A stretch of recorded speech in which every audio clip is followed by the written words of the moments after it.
नाज़रीन, मैं आपसे मुखातिब चौधरी फजलरहमान पाकिस्तानी ज़ेर कब्ज़ा जम्मू कश्मीर के ज़िला भिम्बर की तहसील सुमानी और सुमानी में इस वक्त हम मौजूद हैं तहसीली हेडकोार्टर हॉस्पिटल यानी सुमानी में। और यहाँ एक पेशेंट हैं या मजरूब हैं, इनसे तारुफ लेते हैं और ये खुद ही बताएंगे। जी, क्या नाम सोना? अब्दुल मनाफ। अब्दुल मनाफ साहब, क्या हुआ और कब हुआ? आज सुबह पौने 8 बजे मैं आ रहा था सुमानी अदालत विच एक स्टे है, हुक्म इम्तनाई जारी सी आबद वालद मोहम्मद दीन ऊपर।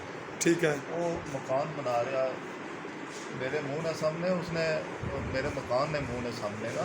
ठीक है। उसका कोई सकाक नहीं है, उसकी ना ज़मीन है। तो जो ही मैं एक उसना सुसर है सलीम वालद साहब दाल, वो उसने घर को गुजरगाह है आम मेरी, उसने पर मैं मोटरसाइकिल पर सवार था तो उसने ऊपर मसूद अनवर वालद अनवर और आबद ये मेरे पर हमलावर हो गए।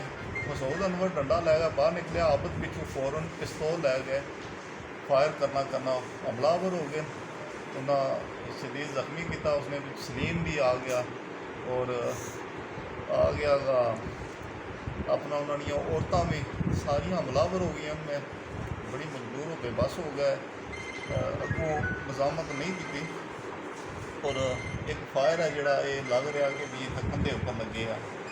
अब इस समानी को इतों अस्पताल को रैफर कर गए बिंबर, और मेरे छोटे छोटे बच्चे हैं, उन्होंने जालमा ने पिछा मेरी इस्तदा है वज़ीर आज़म आज़ाद कश्मीर गए और मसल्ला अफवाज इस्लामी जमहूरिया पाकिस्तान ने सरबराह आ गया, क्योंकि आबद नामी बंदा जोड़ा ये फौजी है, आदर सर्विस फौजी है, सिग्नल है 47 सिग्नल बटालियन है। केड़ी जगह है ये गुजरांवाला एरिया विच है। ठीक है। और इसना मेरे नाल इंसाफ किया जाए।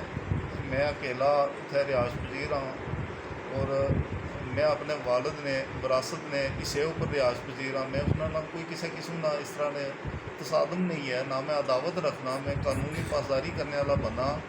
और मैं दी है अपना स्टे नहीं एप्लीकेशन दी है अदालत विच, स्टे है जोड़ा रवा है।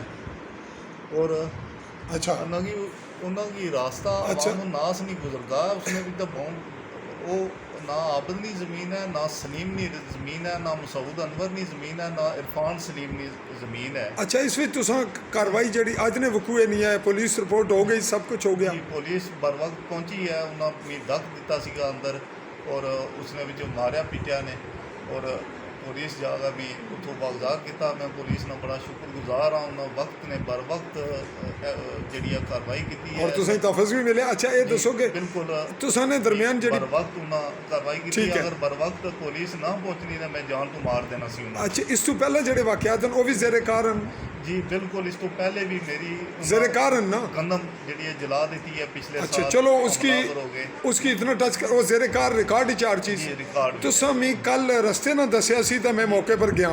जी जी, ये भी तुसें इल्म है? जी बिल्कुल, उस रास्ते ने ऊपर ही, और रस्ते की रिपोर्ट इस वक्त में चला चुके हैं। हाँ जी, रास्ता चूँकि मैं खुद स्लेब चलो 8,000 रुपया ला गया वो बनाया सी, आवाम नहीं गुजरगा, बुजुर्गा नहीं, बीमारा नहीं। जी ठीक है। तुसा ना ज़मीन है और इसमें भी कोई ऐसा इशू नहीं है, किसी ने इतनी विरासत ज़ाया नहीं हो रही, क्योंकि असा ने मेरे पैदा होने तो पहले ने ये चीज़ा नहीं है। अच्छा, तुसा ना मौकफ सारा आ गया, कोई कमी इतनी को खास गल और कहनी इतनी गैर मुतलका अदा करना, और DIG पुलिस और उसके बाद इंतज़ामिया का शुक्रिया अदा करना, और मैं सदा करना कि इसलिए भरपूर में इंसाफ दिता जाए।